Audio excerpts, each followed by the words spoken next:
Hi, my name is Yahav, and I was born and raised as an Israeli and as a Zionist. During the past few years, I've gone through the process of questioning the narrative I grew up with, regarding this land we live in and the people living on it. This podcast is about voices of the disillusioned. Each episode is a one-on-one, heartfelt conversation with an activist who supports the Palestinian struggle, telling the story of the journey that led them to see through what they were taught. Each of these people has their own unique path that I believe anyone can learn from, whether you're a Palestinian or a Jew, living here or abroad, or just anyone who feels strongly about this subject. I hope you learn as much as I learned from them about how to build a better future for all people between the river and the sea.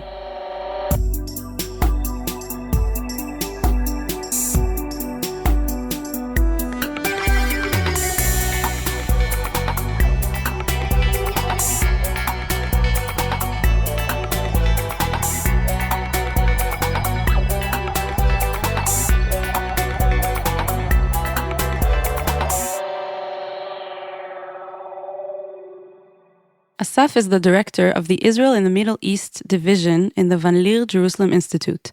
He is also the co-founder of the Forum for Regional Thinking, a think tank of Israeli progressive Middle East scholars and activists.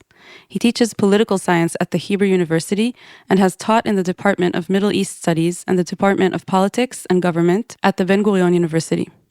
Assaf's research focuses on Jordan, relations between army and society in the Middle East, Arab public discourse, Israel's place in the Middle East, and the Middle East as an academic discipline in Israel. Welcome, Assaf. Thank you for having me, Yav. Sure. So I gave a little bit of a description of who you are now as the scholar and an activist, but I always want to start from the beginning. So what our listeners haven't heard in the bio is that you actually grew up in a very different environment than where you are right now. Tell me a little bit about your family, where you come from, where they come from. Right, so I grew up in Kiryat Arba, which is a small settlement in the West Bank near Hebron, since the age of 5. I was born in the center of Israel, near Ramat Gan. My mother still lives there in Kiryat Arba. My brother and sister left the settlement. But basically, I was a settler throughout most of my adult life. Tell me a little bit about the background of your parents deciding to move to a settlement, and where did they come from? What's their background? So my father was born in Yemen, and he immigrated to Israel with his family at the age of, he was 1 year old. He grew up in Ma'abara, which is like a camp, not really a refugee camp, but a camp for immigrants. I don't really remember, but at some point they ended up in Hadar Yosef, and then they moved to Bnei Brak, where he grew up and where I was born, which today is a very Haredi, ultra-Orthodox area. My mother was born in Israel, but she's also from a Yemenite origin. Her parents emigrated to Israel in the 30s through Alexandria. And my grandfather from my mother's side was a combatant in Etzel, one of the factions, the armed factions that fought against the British occupation here. So she grew up in Petah Tikva, but also her parents were both of them from Yemenite origins. So basically I'm 100% Yemenite. And when they were a young couple, they decided to move out of the center of Israel to the West Bank, which was at the time kind of newly occupied, right? This is the 70s, the early 70s. Right. Yeah, it was the late 70s. It was 1 year after the ascent of the Begin government. First time in the history of Israel in which right-wing government was elected in general elections. And the policy of the Begin government was to widen and expand the settlements in the West Bank. So they offered incentives for Israeli Jews to move to the settlements beyond the Green Line. I was 5 years old. I was born in 1973. And my parents were a young couple with no money. And they decided to move on, and they discovered that if they move beyond the Green Line to a settlement, whether could be a settlement in the West Bank or a settlement in the Golan Heights. So they get these incentives from the government and an affordable house. So that's basically what they did. So their moving to the West Bank was not from ideological motivations, but out of economic motivation. So I grew up there in Kiryat Arba, which was, by the way, a very extreme settlement back then. Today, there are more extreme settlements in the Shomron, in the northern part of the West Bank. But back then, in the late 70s, beginning of the 80s, the Kiryat Arba was one of the most extreme settlements in the West Bank, and it was the hotbed of the Jewish underground. And it was a very interesting place to grow up in. So they originally moved there because of being incentivized by the government, and they didn't really have any ideology. But once they were living there and raising their children there, they became part of the landscape. Yeah, part of the political landscape.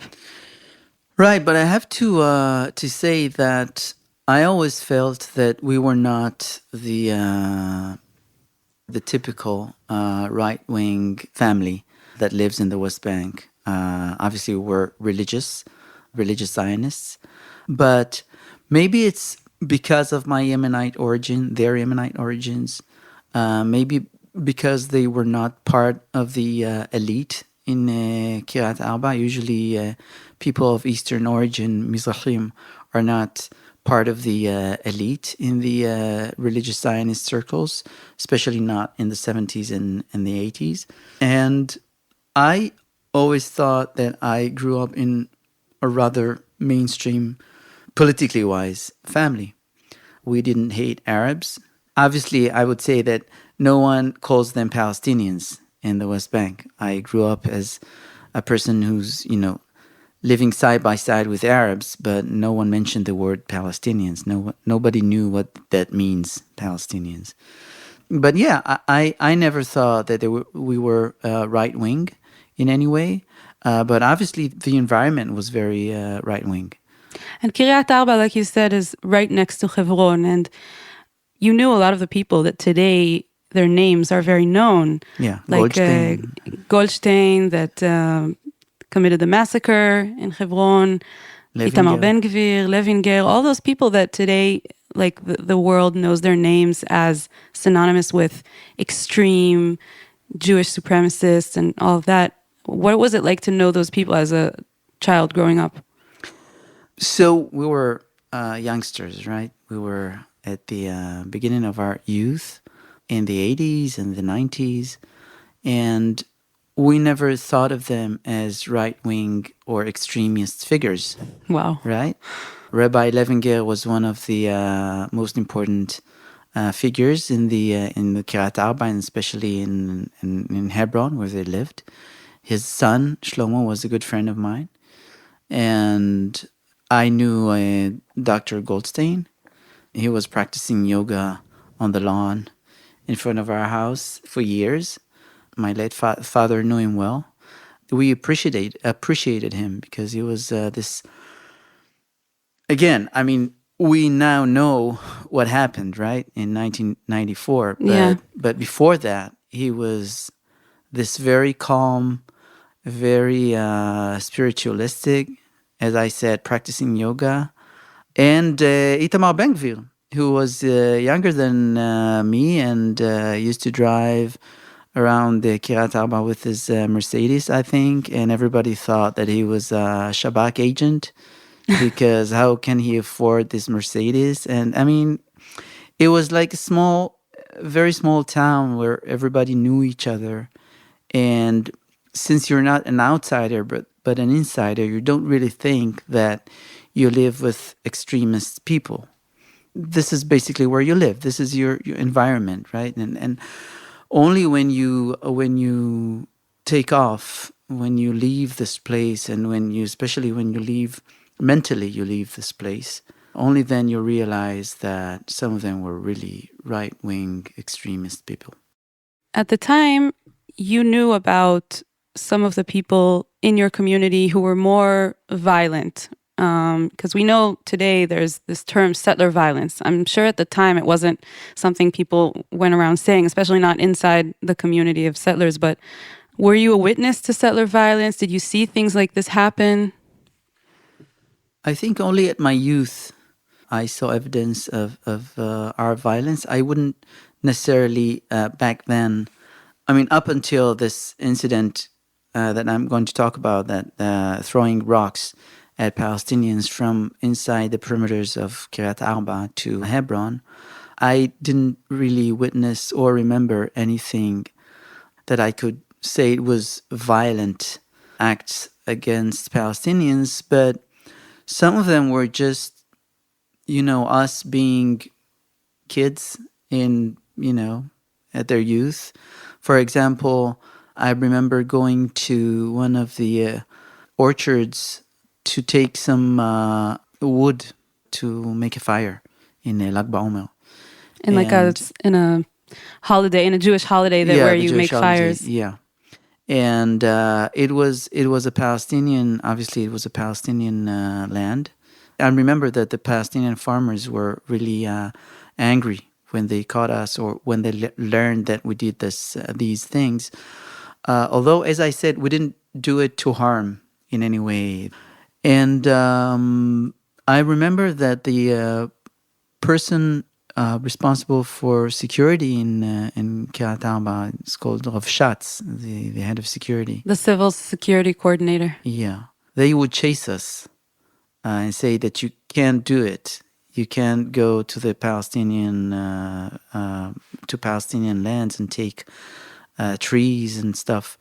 And I tell it because I think that there was back then some sort of respect to neighborly relations, the need to have good neighborly relations, and to the possession of Palestinians, that there are things that are not done.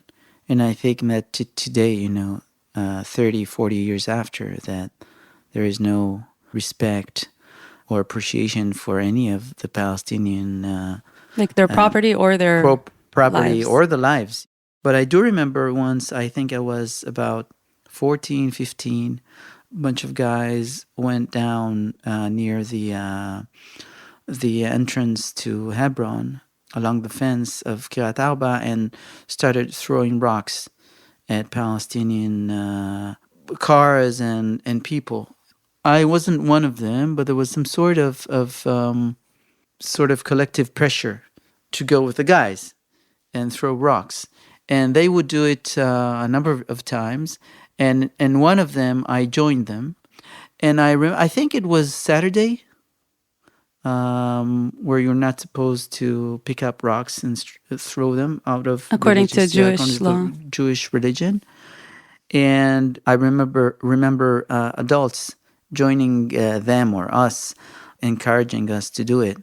And I also remember, I think soldiers were there, and they would try to prevent us sometimes, but other times not.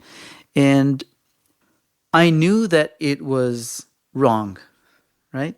I knew that it was, and I wouldn't do it usually, only maybe once or twice, but there was this very clear notion that this is something that's unlawful, which again today I think we're like light years far from the 80s in this sense, in the context of settler violence in the West Bank. Mm-hmm.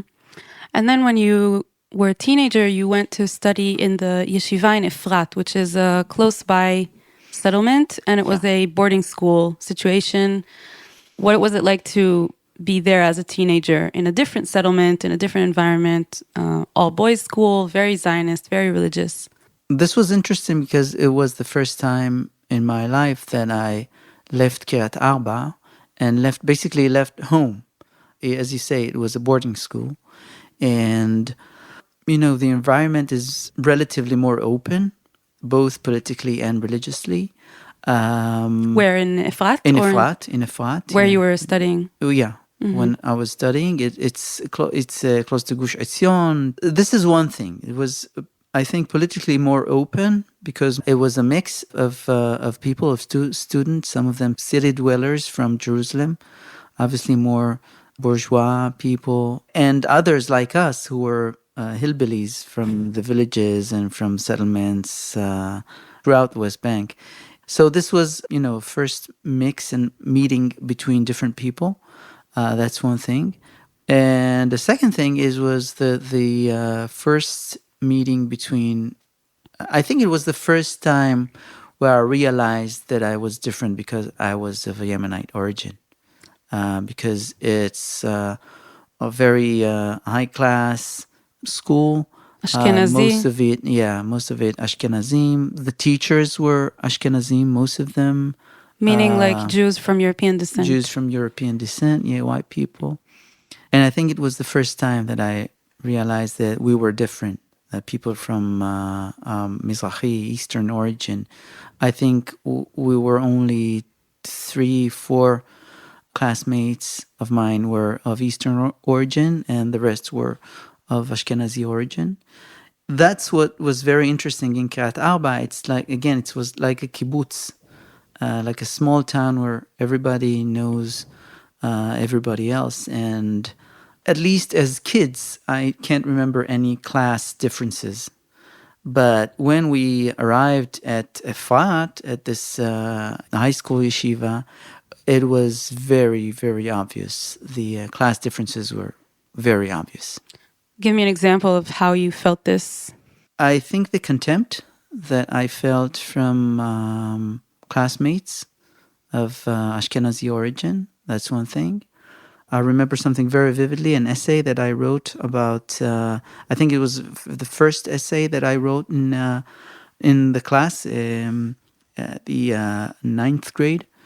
And the first essay was about the experience of a student from an Eastern origin entering a class, somebody throws something at him out of disrespect or something like this. This was basically your story. And this was basically my story. And the teacher gave it back to me, and with some sort of disapproval, said, I noted that you submitted this essay, but you won't get any grade for it. So she basically refused to read and comment on it. It was a very strong evidence for me back then that this whole system was against us in a way. Who's us? The students of Mizrahi origin, of Eastern origin. Of Arab origin. Of Arab origin, basically, yeah. Mm-hmm. We're not white, we're more brown, maybe have a different accent in a way. Till today you have a different accent. I mean, anyone in Israel could recognize that you're Yemenite. Just by the way you speak. You have to look at us. You only have to look at us or look at me. And when I speak Hebrew, I speak with het and not chet. And by the way, this makes, at least for me, a lot easier to speak Arabic. Because Arabic, I grew up basically on Arabic pronunciation, on Arabic words, vocabulary, and stuff. But again, going back to 8th grade, I think it was only the first year. And then you get accustomed to this new environment, and they get accustomed to you. And then me and other classmates became very good friends for the next 3 years, 4 years. But yeah, I remember this first year experience very vividly, because for me it was the first time that I learned that there are differences among Jews.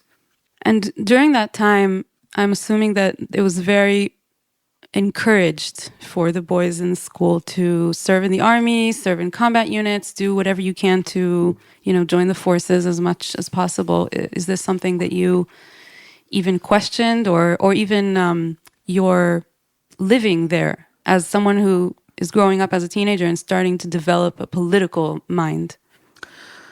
For me, the only question for us, for my class, the only question was not whether we enlist in the army or not, but do we do it directly after we finish high school or through yeshiva? There was some sort of pre-military schools.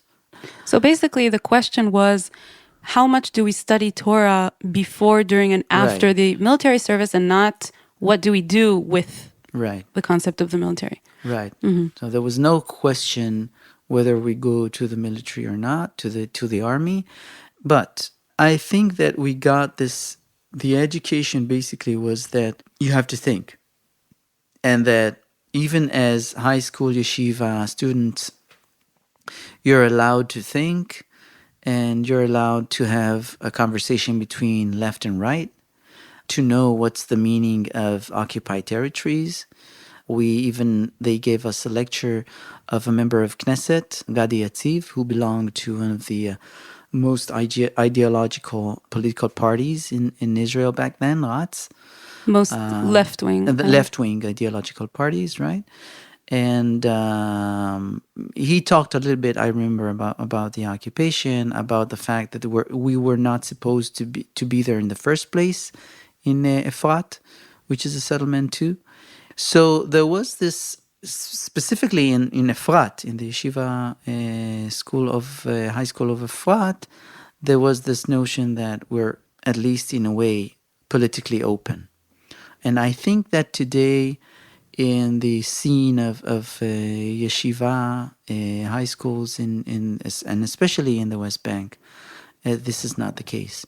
So you kind of took pride in the fact that your school, your environment, Yeah. your education system is open to other opinions. Yeah. Was it ever an option to hear a Palestinian come speak at your school? Never. No. So that was how far it went. Never called them Palestinians. They were Arabs, right?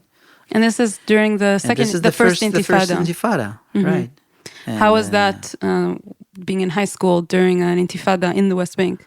I only remember that it wasn't really safe to travel in the roads and to hitchhike between Efrat and Kiryat Arba as we used to do. You could be kidnapped. You could be stoned. I don't remember knowing anything about the first Intifada before I went to the army. And then to the university, and then studying about the first Intifada. So living through it, you felt relatively safe as long as you were like inside the settlement. Yeah, inside the settlement, or taking care that I don't go on cars or whatever, that I don't know the people driving in, and things like these, yeah. In a way, the danger was around us. We were inside this danger, and we couldn't really feel it as something really different.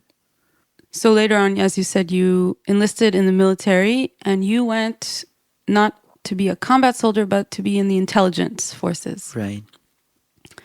What was your experience from being in the intelligence? I mean, you were working with Arabic. Yeah.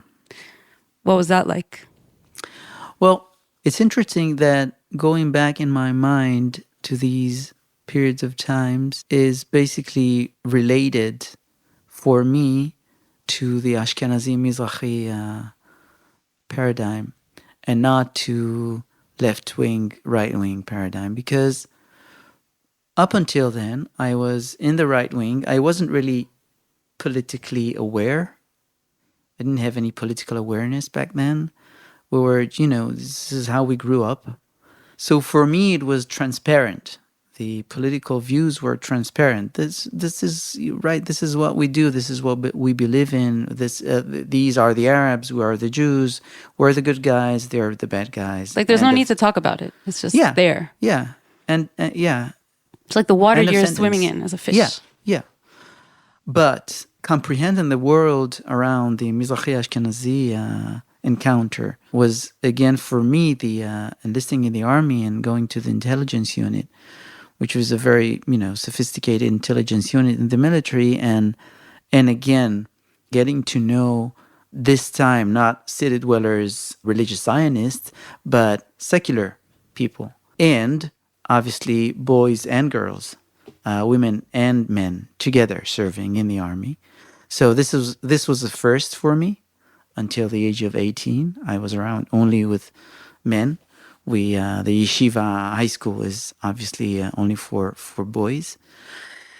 And for me, it was the next stage, next step in opening up to the general Israeli society, Jewish society, and knowing more differences, more hues to what I knew. So you were like losing your innocence and discovering the world on those levels at the time. Right, right. And getting more self-confidence.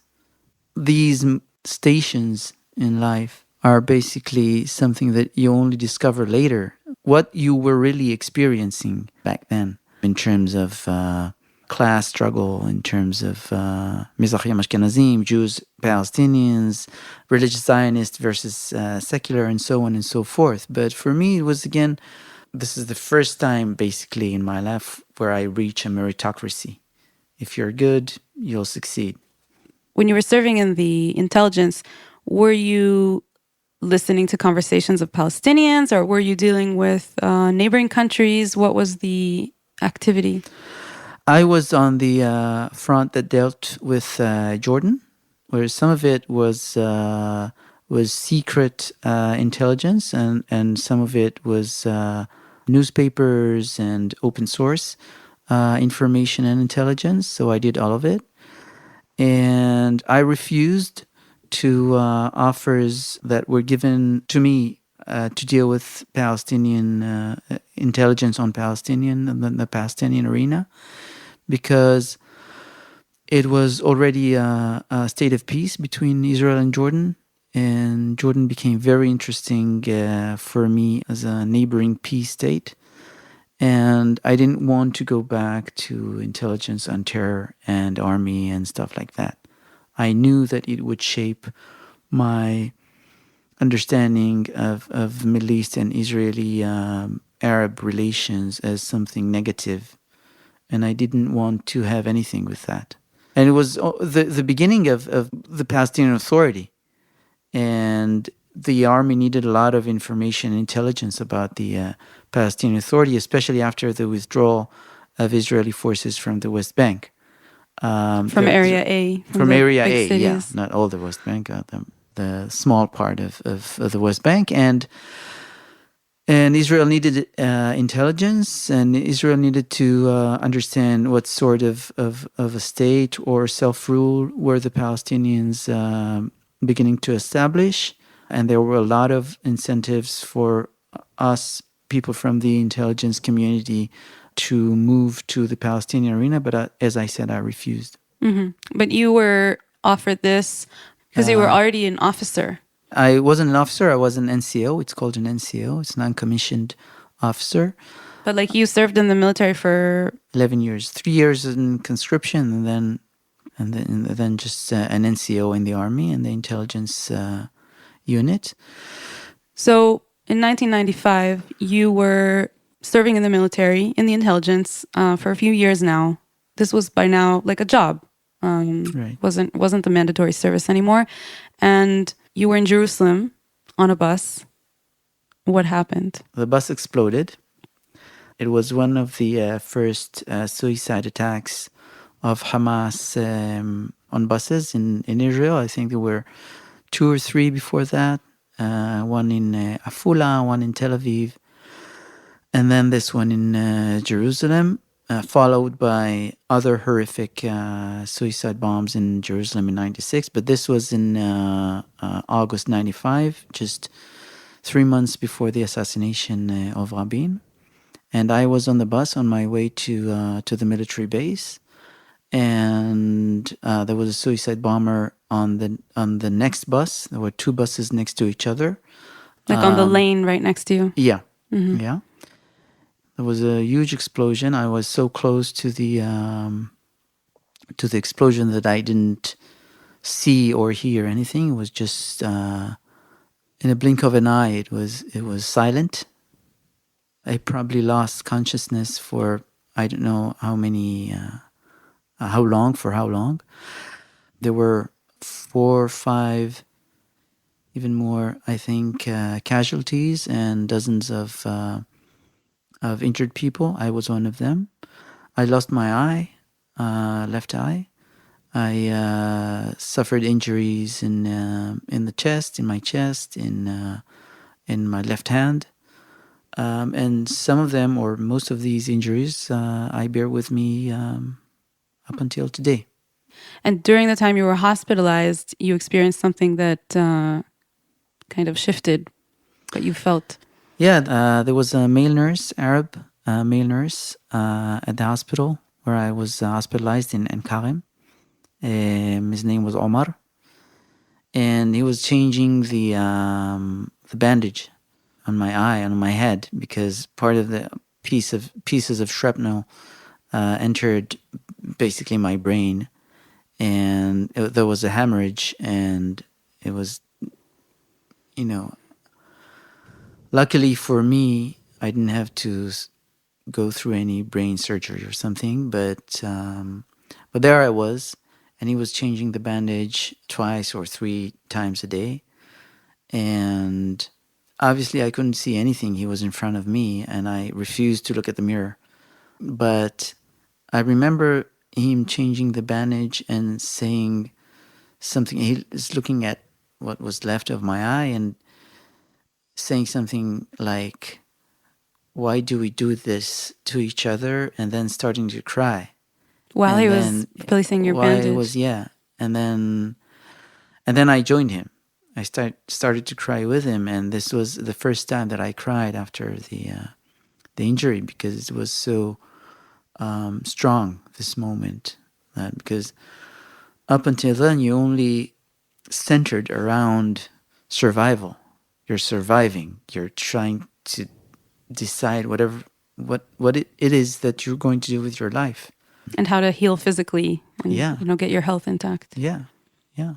And what it looks like, what it feels like to experience the world with one eye instead of two. To be impaired, to be injured forever. Something that you cannot, can't be undone. And this was a very, very strong moment for me. This was the first time that I cried after the injury. And then maybe 10 years after that, I remember visiting Jordan.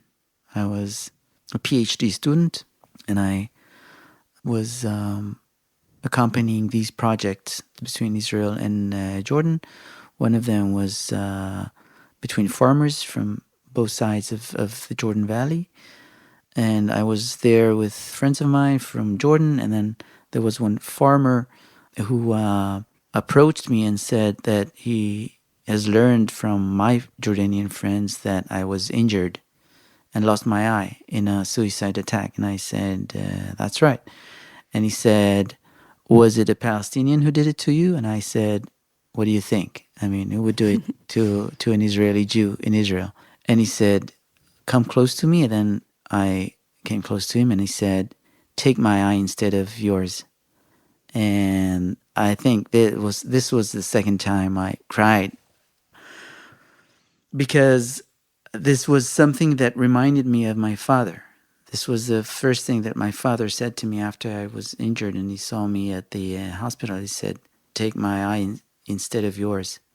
And obviously you can't do this, right? But now as a father, I understand what it means, that you'll do the impossible to compensate for loss of your child. Or again, going back to the Mizrahi Ashkenazi paradigm, I mean, for me it was, this is something that an Arab would say, like my father, right? This is something that an Arab would say, and I think like an Arab.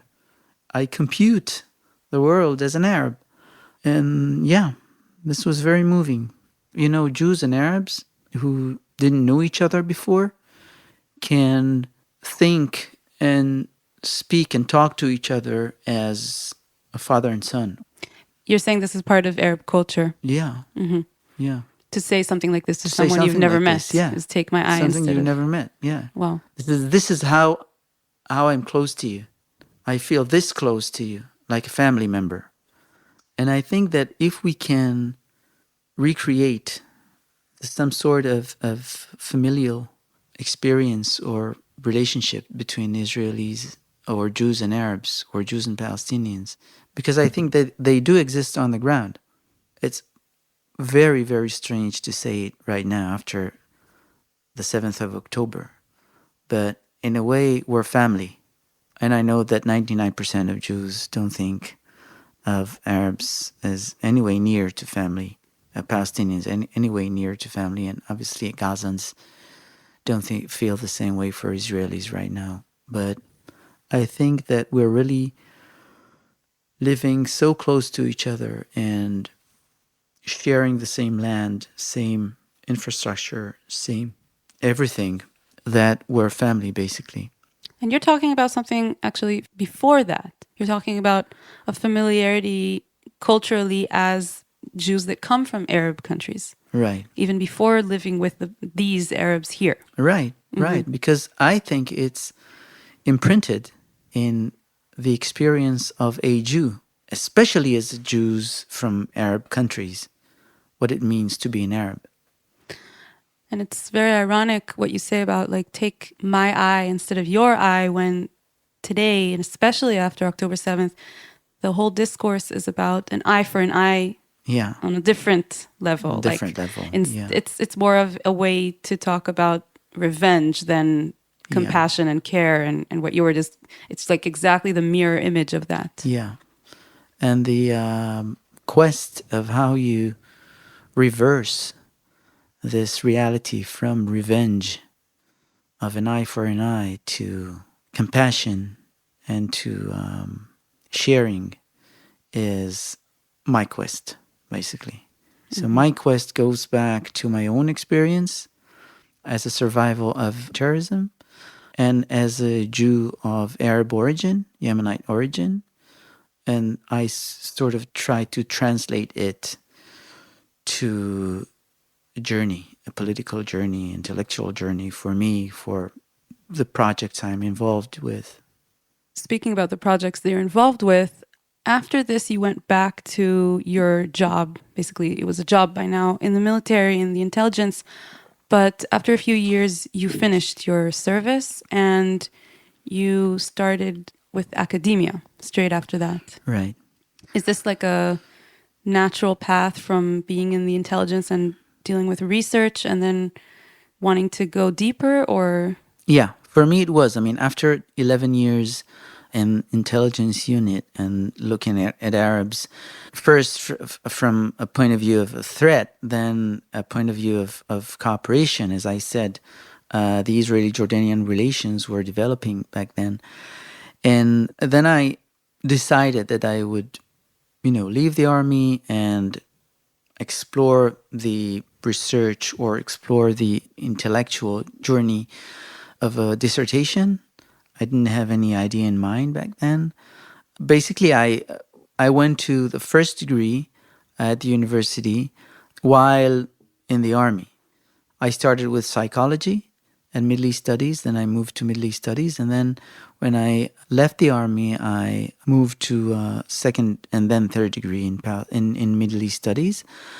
And I didn't know what to do. I thought maybe focusing on Islamic modernism back then, Muhammad Abdu, Rashid Rida. And then I decided that I know a thing or two about Jordan, so why won't I study Jordan? And I thought that I would focus on civic military relations or civil military relations in Jordan and on the evolution of the Jordanian army as an institution in Jordan. And this is the exact point where I started to work with NGOs in Israel who were more left-leaning. I started with the Economic Cooperation Foundation right after I left the army. This was the organization basically that led to the Oslo process, established by Ron Pundak, Yair Hirschfeld, and Yossi Beilin, of course. And I worked with them as some sort of research assistant on Israeli-Jordanian relations.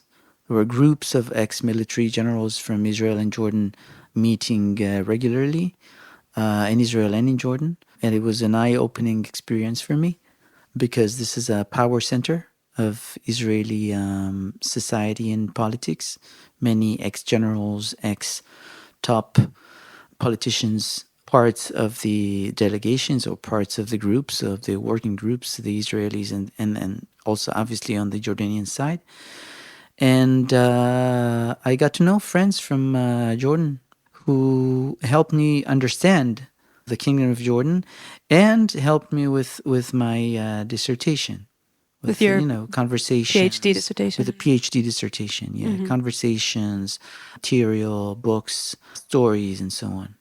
So you were interested in the Jordanian military as a civil institution, As actually. as a state institution.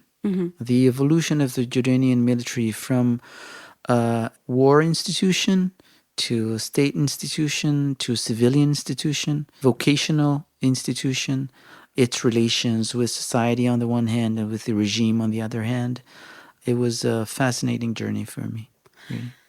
But then, at the age of 30, after this long service and starting learning Arab-Israeli conflict in academia and focusing on one state as an academic endeavor, it became clear to me that I have to challenge my political convictions because of the fact that I now visit a lot in Jordan and meet Jordanian friends and talk to them in Arabic and learning how they view the world, how they view Israel, because, we Israelis, and I came from the army, I was obviously that, East Jordanians, Bedouins, whatever, they like Israelis and they hate Palestinians and we are on the same side and stuff. And it wasn't like this. It was really different. And they had very, very conflicting views of Israel and of Palestinians. And obviously they were mostly interested in Jordanian national interests, and it wasn't really in tandem with Israeli national interests, and especially not with the right-wing national interests. So it was an eye-opening experience for me, just to learn to see the world in their eyes, and then moving more towards the Palestinian side. So maybe if I was told something that's different from reality on the Jordanian front, maybe on the Palestinian front, it's also something different. It wasn't connected to the injury, but later it became connected because I'm a true believer of the fact that we're doing things for a reason. And the reason that I'm doing what I'm doing right now with Israel as a Middle Eastern country, is an Israeli-Palestinian cooperation and power sharing, is not because, it's just interesting. It's because many things happened to me, and these were my life experiences. And obviously the injury in the suicide attack was part of it, and the fact that I'm of a Yemenite origin is part of it, and the fact that I grew up in the West Bank as a religious Zionist is part of it. I mean, they're all stations. And later I became to think of this person who committed the suicide attack. I mean, not from a military point of view, as we were used to do in the army. Like, what was the motivation of a suicide bomber? But from a civilian point of view, what was the motivation of a young Palestinian from the West Bank to take this explosive belt, put it around his body, and go on a bus and explode with women, children, civilians? The very basic notion of trying to understand, which again, I think that throughout the years, and especially now after the 7th of October, people misunderstand and conflate between understanding and justifying. And this is not about justification. And I'm always saying it to lectures and even in writing. I mean, when you try to understand something, it's not that you're justifying it. You're really trying to understand what was the motivation behind something, behind a political movement, behind an act of an individual, and always going back to the Holocaust, the most terrible historic incident that happened to Jews, and saying that when you try to understand Nazi Germany, or to understand what got people to support Nazi Germany from the Weimar Republic to Nazi Germany, and was this the secret behind the support, the popular support for Nazi Germany. It's not that and you give different explanations, economic explanations, social explanations, the humiliation after the First World War. It's not that you're justifying the Shoah, the Holocaust, right? You're just trying to understand what the hell went there. Mm-hmm. And the same thing that when you're trying to understand Palestinian terrorism, whether as a phenomenon or, in my case, also as something that I'm its victim. So what is the reason or the motivation of a Palestinian individual to do something like this? This means that you have to go deeper and deeper into Palestinian life experience of an individual, of a collective, of a dispossession, of settlements, of Jewish supremacy in Israel, and so forth, and so on and so forth. Again, it doesn't mean that you're justifying what happens to the Palestinians in terms of armed struggle or in terms of terrorism against civilians, but it means that you're trying to understand what makes them go from point A to point B. Did you go through that path of like going deeper? Did you start like asking yourselves questions about living in a settlement surrounded by Palestinians? What are their lives as opposed to your lives look like as settlers? Certainly, yeah. And it was through my PhD studies, I dealt with Jordanian affairs, so I didn't learn or read much about Palestinian politics and society, which is, again, very ironic, because we're Jews, Israelis living here. We've got to know something about our neighbors, about the Palestinians. And here, even myself, dealing with an Arab country, and know really nothing about my Palestinian neighbors. And I was a PhD student at Israeli University. Think about all the Israeli students or non-students that know nothing about the Palestinians, although they live side by side with them, work with them, learn, study with them, and so on and so forth. But yeah, after I finished my dissertation and I got my PhD, I started to work on issues more related to Palestinian society and politics, initiatives, academic initiatives, intellectual initiatives. During your time in the ECF, as kind of like a research assistant with the projects with Jordan, you became accustomed to these peace initiatives or regional cooperation initiatives that were very much based on Ashkenazi middle-class men who don't necessarily speak Arabic. What was your experience in those kinds of circles? As someone who does speak Arabic and is connected to that side. Yeah, first it was very strange for me to see real peaceniks, people who are part of the peace environment, peace NGOs, who didn't know any Arabic, who didn't know much about Palestinians, apart from basically a Zionist worldview, not so much about Palestinians as they see themselves, as they see Israel. Couldn't read or discuss things in Arabic with Palestinians or Arabs, and were blind to the fact that it's mostly about Jewish men of Ashkenazi origin, white people. So you're saying it's not only the fact that it was like that, but it also created the oblivion to that. And you were kind of like different in that sphere, and you were pointing it out to them. Yeah, right? and at first I was stunned by the fact that I am with people who were part of decision-making circles, part of the political and military elite of the State of Israel. And I learned a lot from them about the history, about the politics, about actual politics in Israel. But then I started to realize that most of them are white Israeli Jews, men who don't read or speak Arabic, All of them are Zionists, which is, restricting your own ability to discuss with Palestinians and Arabs and to understand them. Can you say something about that? Why is being a Zionist restricting someone when speaking to Palestinians or to Arabs? You should at least try to be non-Zionists, or to be able to understand the point of view of a non-Zionist or even anti-Zionist, Arab or Palestinian, when having conversations with them.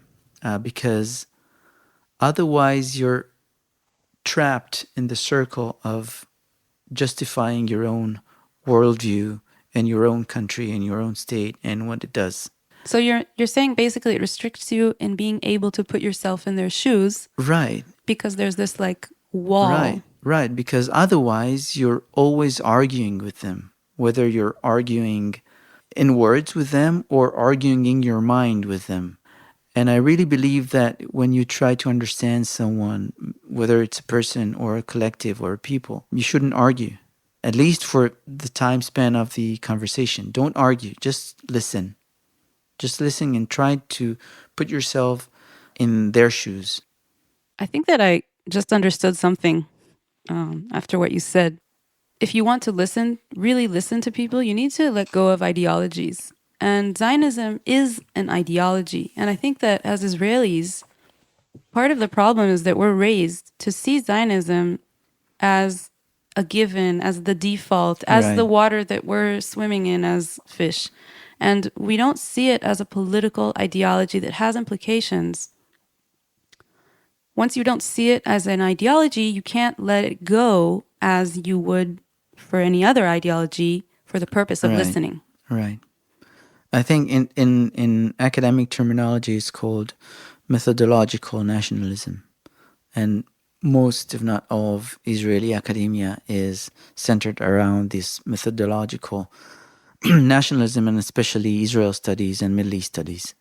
I mean, Zionism is a given.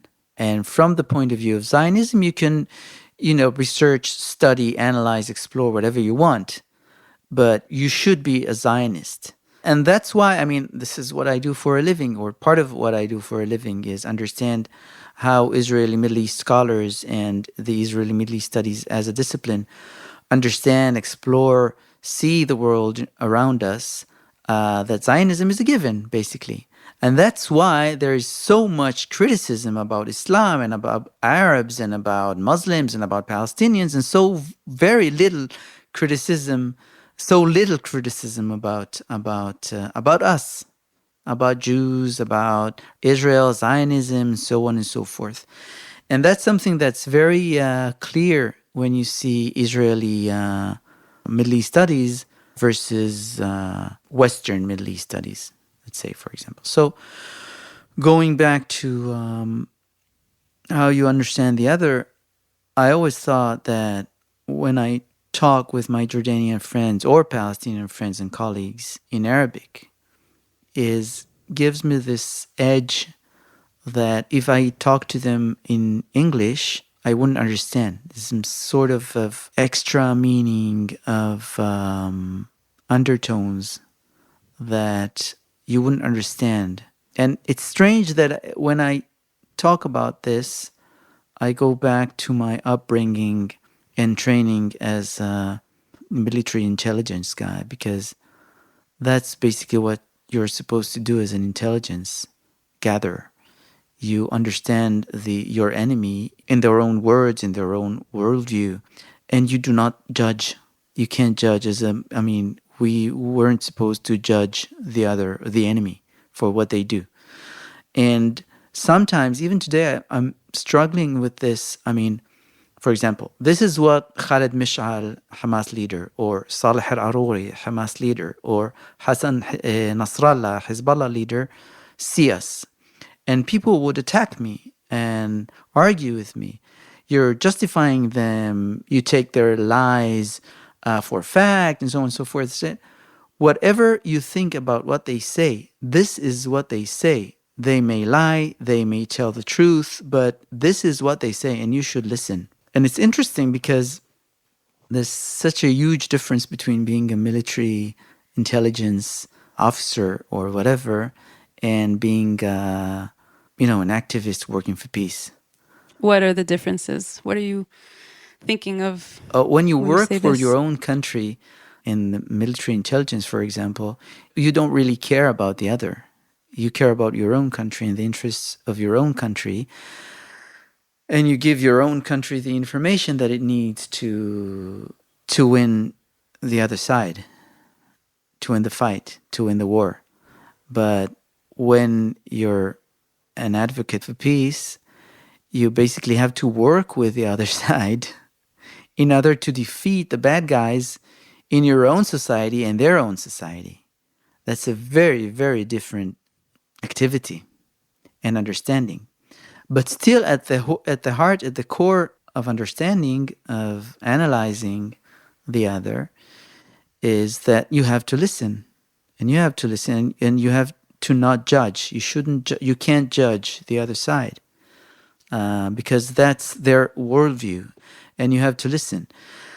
And this is something that, again, especially today after the 7th of October, if you're citing anything, any sentence even that your enemy is saying, you're justifying him. That's And the sentiment here. That's the right sentiment now. here in Israel today. Yeah. I remember that, 3 days after the 7th of October, there was this interview in Al Jazeera with Saleh Al Aruri that was very interesting for me to hear. And I wrote a short piece about it. This is what he says about the events of 7th of October. They meant to do A. Another thing happened. They didn't mean to attack civilians, but whatever, This is basically what he said. And I was attacked for airing propaganda of Hamas. And I said, what happened to you people? Are you crazy? I'm just saying this is how he sees it.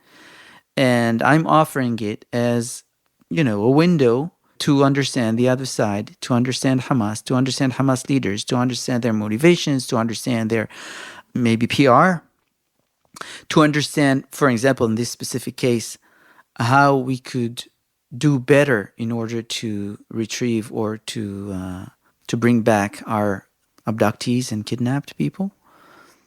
And people wouldn't listen. Basically, you're like, we need to understand reality to do the best we can. Yeah. And everyone else is like, no, we don't want to understand reality. We just want to judge, and we just want to say that the other side is barbaric. We don't want to see things for what they are if it's not exactly that narrative. Yeah, I mean, even their own logic, the other side's own logic. I mean, settlements, normalization with Saudi Arabia, rise of right-wing nationalism in Israel, the Smotrich, Ben-Gurion, and so on and so forth. These were the reasons behind the Hamas attack, for example, right? Not the specifics of what they did, but the basic reason for why they operated. And people do not want to hear it. What happened was really horrible. And we don't want to understand or the logic behind it. We don't even want to accept the fact that there is logic behind it, right? They're just Nazis and that's it. But we know that even the Nazis had logic, right? So yeah, that was researched pretty thoroughly. Yeah. Of course. So we went really fast forward to today, but still some things that I wanted to talk about was the establishment of the Forum for Regional Thinking, which is an organization that I highly appreciate personally, and I know that other people do as well.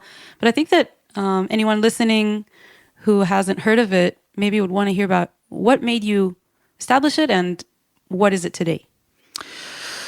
Okay, so when I was still a PhD student, I thought that what we're doing in the professional community, I was the secretary of the Israeli Oriental Society back then. The Israeli Oriental Society has really nothing to do with the Orient of Mizrahim. It has to do with the discipline of Middle East studies in Israel. It was established in 1949. Just a year after the establishment of the State of Israel. And this is basically an academic society of scholars and professionals dealing with Middle East and Islam. And I thought that, as a secretary of the society, I thought that we should talk to society. We should talk to Israeli society. We have a lot of information, a lot of knowledge about Islam, about the Middle East, about whatever. That the Israeli That society the doesn't Israeli have. society doesn't have. And we're the professionals, and we should, reach out to them. Academics operate in English, they write papers in English, they give talks in English, and they're westbound. Yeah, and it's also not very accessible to anyone who's not an academic. Right. But right. Can I just backtrack? Why is it important for Israeli society to know about Arab culture, about the Middle East, about Islam? I mean, there are people who are experts on this, but they do it to serve Israel's security. Not even from security reasons, only just because you're an Israeli and half of your own Jewish citizens of Israel are of Arab origin, and their families are of Arab origin. Some of us speak Arabic with our families. We're grandparents with Palestinians. We work with Palestinians, and we're, again, in the Middle East. So however you look at it, you have to know Arabic, and you have to know what's going on in your neighborhood. And you cannot be isolated from your neighborhood. It seems like Israel's policy is to keep the society in an isolated state of mind, in an isolated psyche, and not to feel like they're part of this place, but more to feel like they're a branch of Europe or the US. Right. Well, a villa in the jungle, like Ehud Barak, the prime minister and former chief of staff, said. Can you explain this to people who haven't heard this term? What does villa in the jungle mean?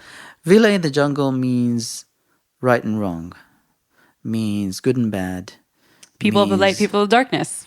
We're seeing a comeback of that. Yeah, with this the dichotomy, statements of this politicians. Manichaeic worldview of black and white, which means that Israel is a villa and all the rest in this region are the jungle. And in the jungle, there are obviously the dwellers of the jungle are beasts, and the dwellers of the villa are human beings, are civil. And there's chaos in the jungle. And there's chaos, and you don't want chaos to penetrate your own villa. So you have to build this fortress who's impenetrable, and beware of the bad guys, beware of the beasts in the jungle around you. Do you see this in Israeli academia as well? Even the people researching the Middle East see this place that way? So, I wouldn't say that in Israeli academia, which is more subtle, most scholars think or talk or teach Israel as a villa in the jungle. But when you take a good look at the topics of research and teaching at the Israeli universities, when you talk about the fact that 95% or so of Israeli regular tenured staff at the universities are Jews in a discipline that cherishes the knowing of Arabic as a language and as a culture, that's mind-blowing. I mean, why won't Palestinian Israelis be part of Israeli Middle East studies and teach Arabic and teach Middle East studies and teach about the Arabs, about the Palestinians? Maybe, refresh a little bit this methodological nationalism, for example, not take Zionism for granted or as a point of departure of your research, of your analysis. Then it becomes clear that the notion of villa in the jungle, not as a phrase or as a credo, but as an operating device for Israeli Middle East studies is there. Which is, I think, it's a shame. It's a shame because people won't say, I'm right-wing or I teach Arabs as enemy studies or whatever. No, they won't say that. But if you exclude Israel in your Middle East studies discipline. Exclude Judaism, and if you exclude Jews of Arab origin, Yehudim Arvim, and if you exclude criticism of Israel and especially of the occupation, when you talk about Israeli-Palestinian relations, then you're part of the system, right? You're really part of the system of this, eternal motion of villa in the jungle, of we're right and they're wrong. We're in the light and they're in the darkness. And it's really a shame, I think, because I think we have, as professionals, as intellectuals, we have a responsibility towards the Israeli society. We have a responsibility that's both political and moral and intellectual to shake beliefs and to shake the so-called righteousness of our wrongdoings or our doings. And we have responsibility for building a strong, peaceful society that lives in peace with its neighbors. And if we end up in bolstering this worldview of villa in the jungle, of war, of Islam, of political Islam, of jihadist Islam as givens, and not as something that also dependent on what we do and do not do, then we're part of the system. Then we're of no use to the Israeli society. You established the Forum for Regional Thinking in 2015. And today, what are the things that the researchers do? So basically, if I go back to the Forum for Regional Thinking, then during my PhD studies, I thought that we should reach out to the Israeli society and publish these short pieces in Hebrew and not in English about current affairs, about service to society. Current affairs in the Middle East. Current affairs in the Middle East and of Israeli-Palestinian relations and so on and so forth. The scholars that deals with political Islam will write a short piece about political Islam. The scholar that deals with Syria will write something about Syria, just to enrich the Israeli society. And it was very basic back then. We had this mailing list, and we didn't even have a website. And then I finished the PhD, and we formed the small group with faculty members mostly from Ben-Gurion University, the Middle East Department of Ben-Gurion University, Nimrodovitz, Dor Zehevi.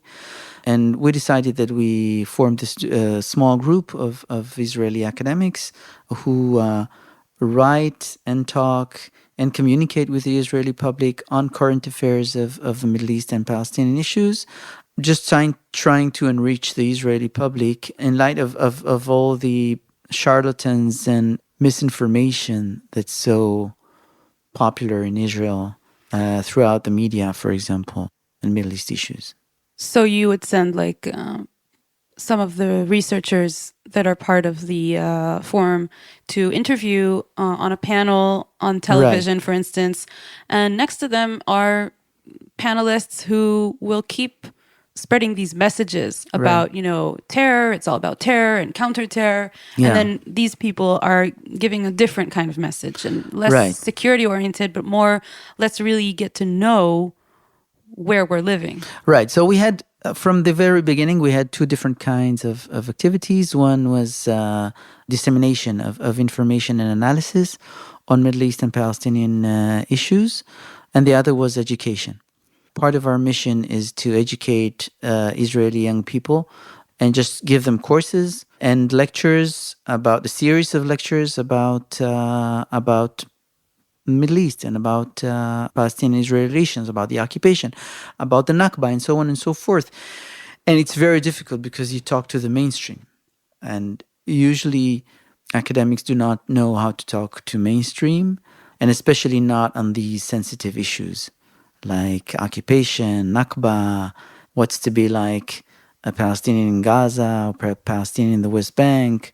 And for more than a decade, this is what we do. Dissemination of information, and to have a bigger variety of writers, both female and male writers, both academics as well as activists, for example, from NGOs or even human rights organizations who know the territory very well.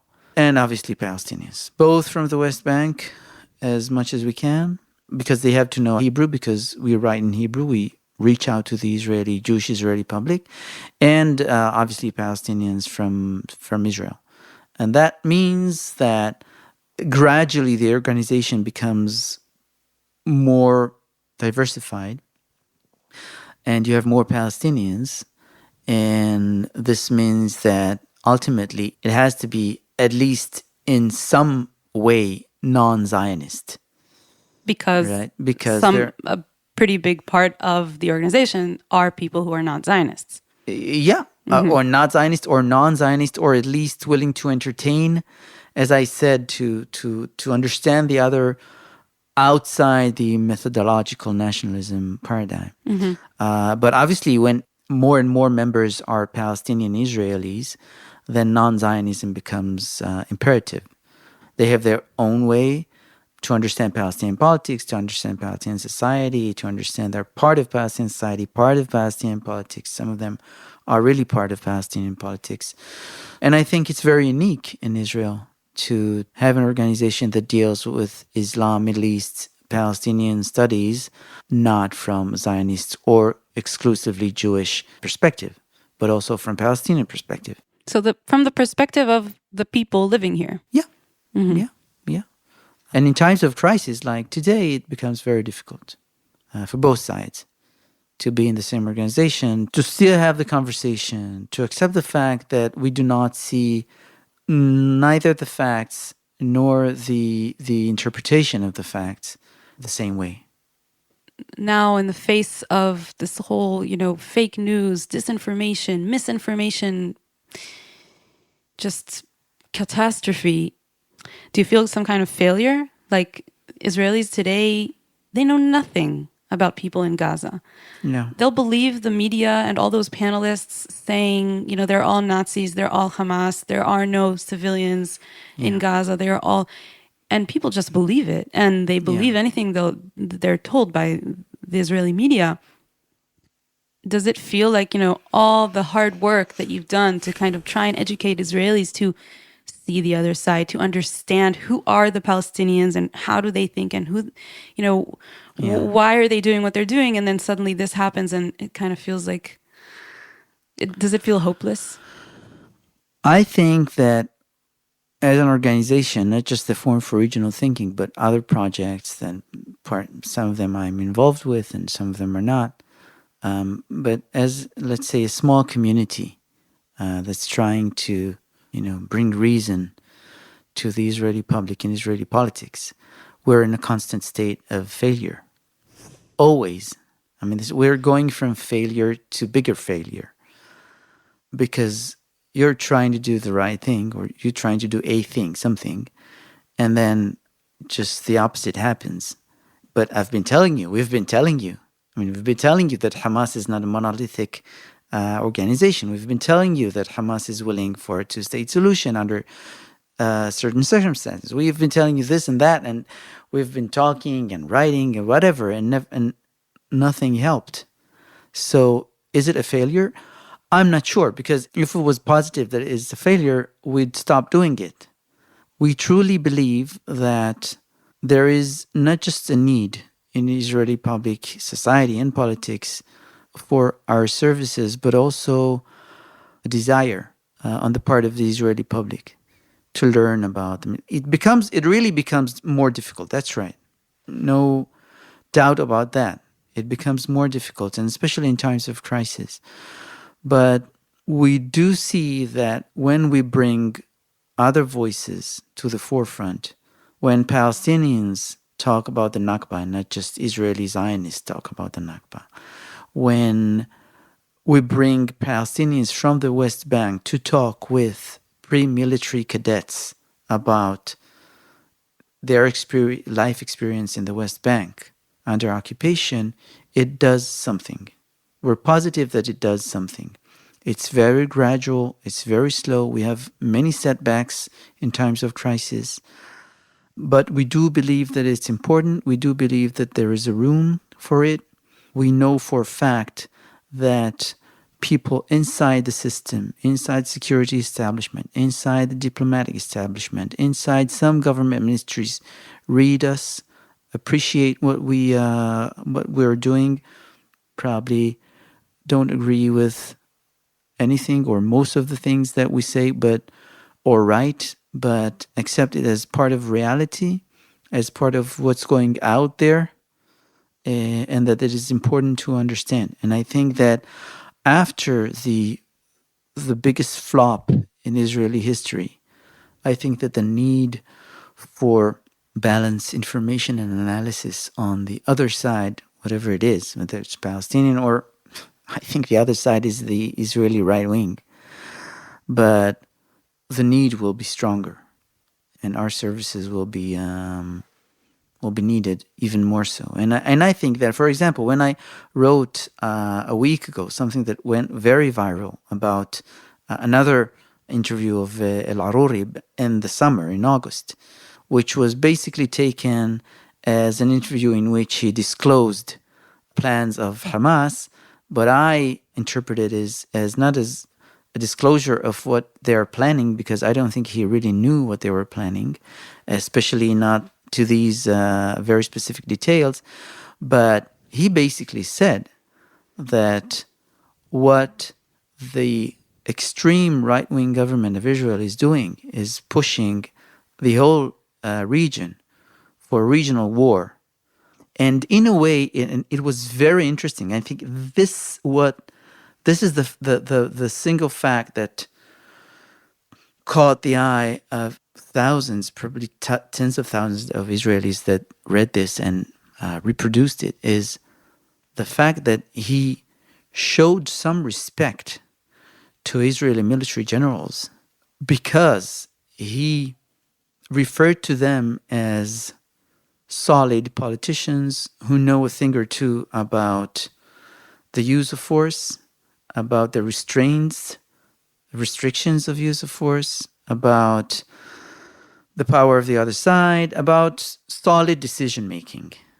And he basically was referring to the fact that we have a government now in Israel that's an extreme right-wing government, which at least half of its ministers did not serve a day in the army, and they're just ideologically driven to the most extreme right, and they don't care about normal decision-making processes and don't care about recommendations coming from the public sector, from the even from the army or from the security services. They don't care.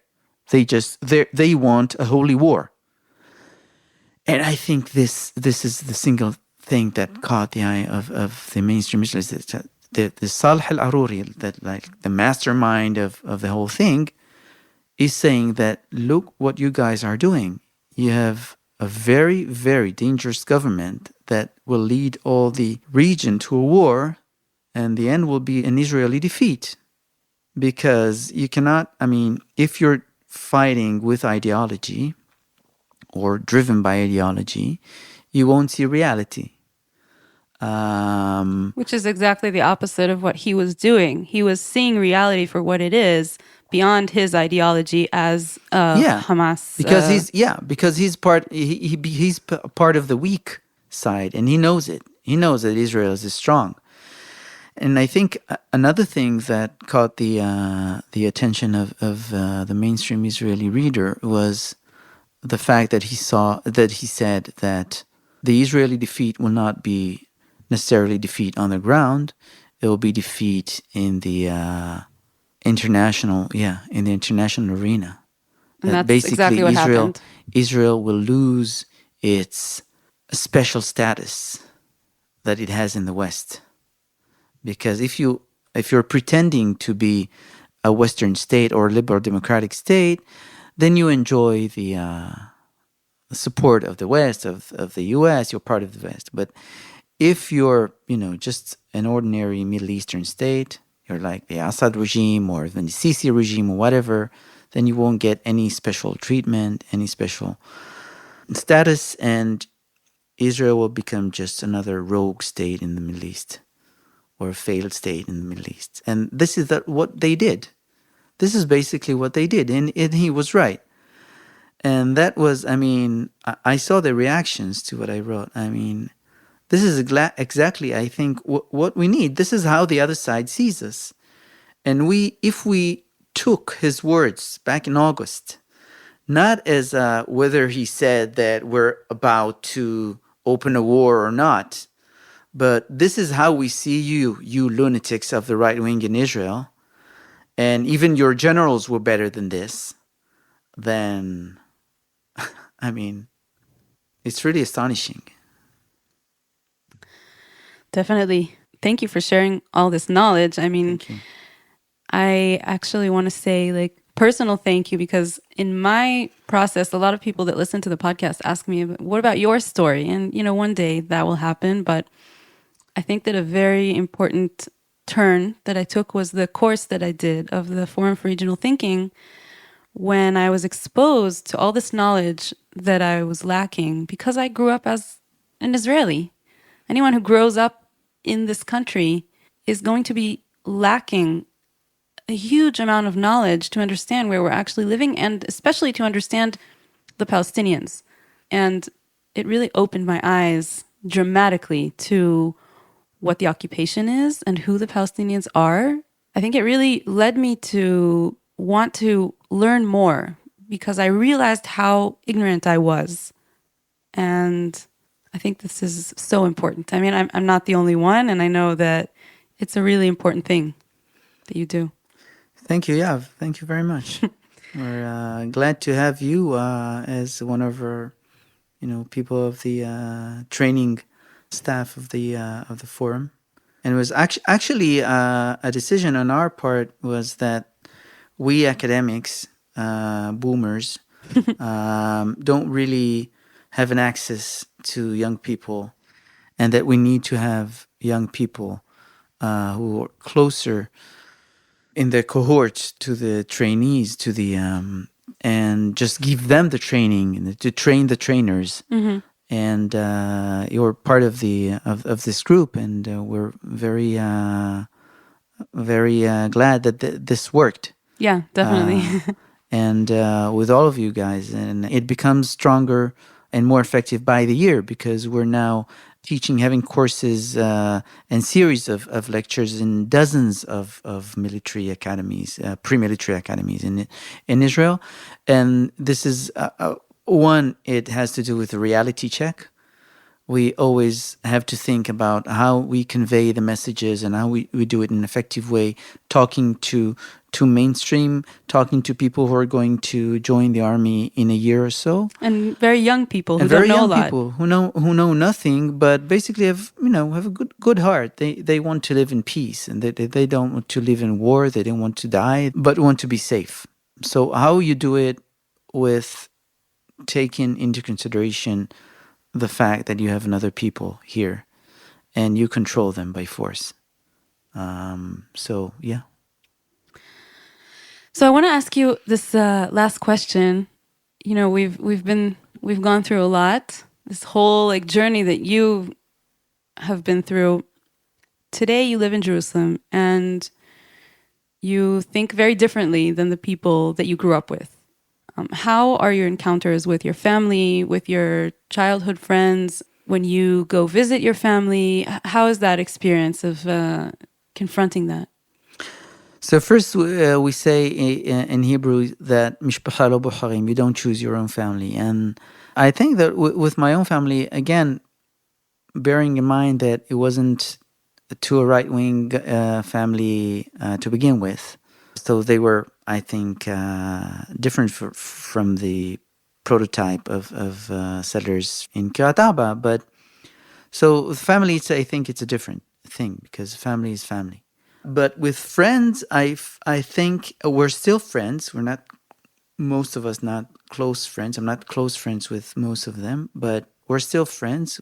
And I think that for probably 15, 20 years, I started to think that we don't even speak the same language.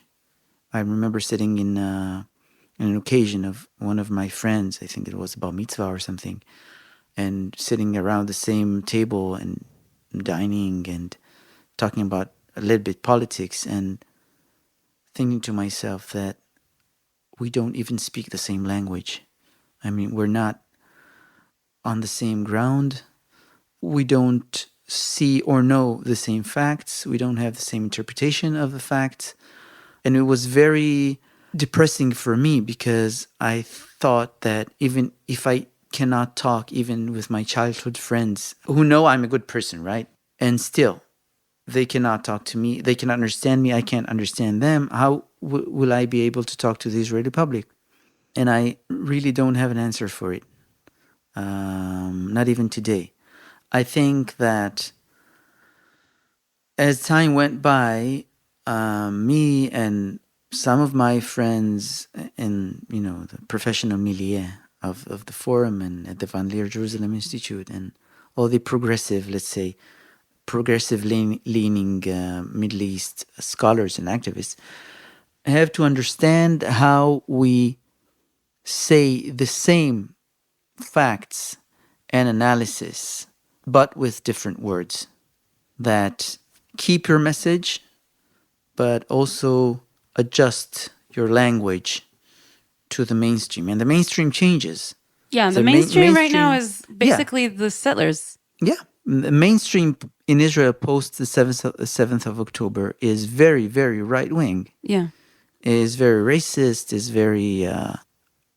so this is a mission. This is a life mission.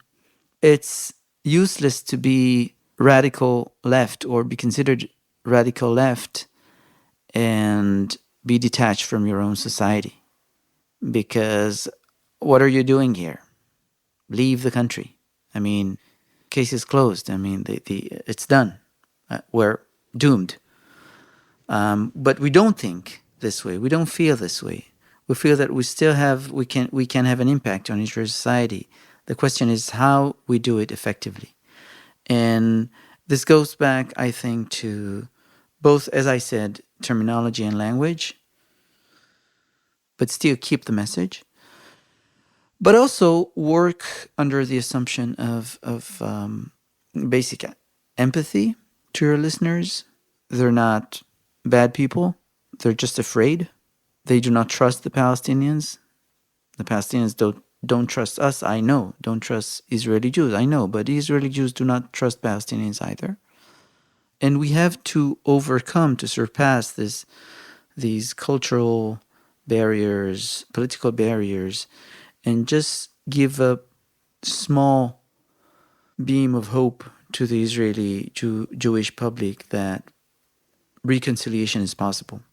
Because we do believe that reconciliation is possible. We do believe that that humanity survived much bigger disasters than the 7th of October. Germany, France, Britain survived and the Jews and the Germans survived the Holocaust and are now in a very different place in relations between them. So it can be also relevant for Israelis and Palestinians here. It seems like you're kind of a translator. You're in the position of translating not only language-wise, like Hebrew, Arabic, because you're so fluent in both, but also you're kind of a bridge between the cultures, the Israeli culture, the Palestinian, Arab culture. Do you feel like you're somewhere like in the middle?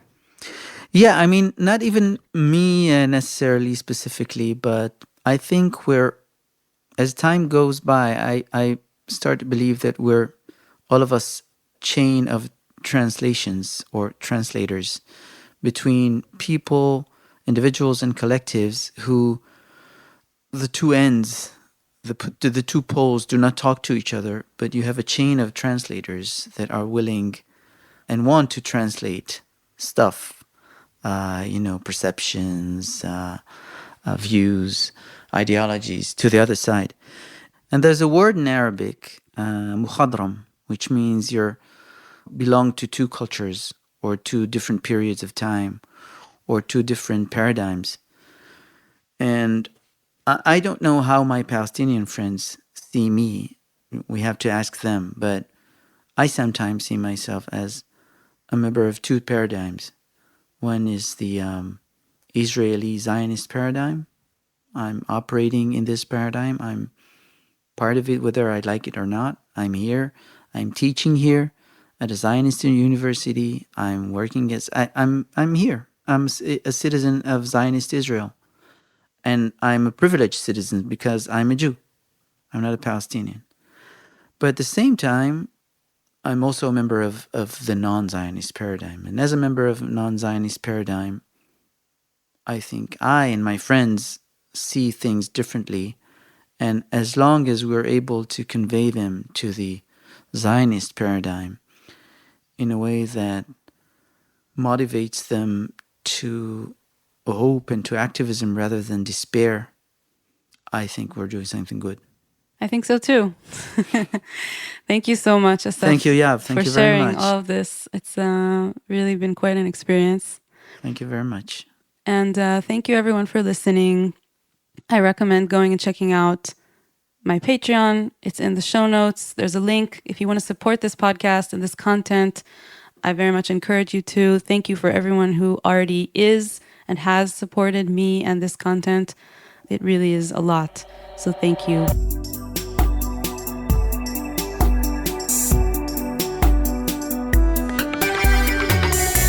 And thank you, Roy Geva, for the sound. Beautiful soundtrack. See you next episode.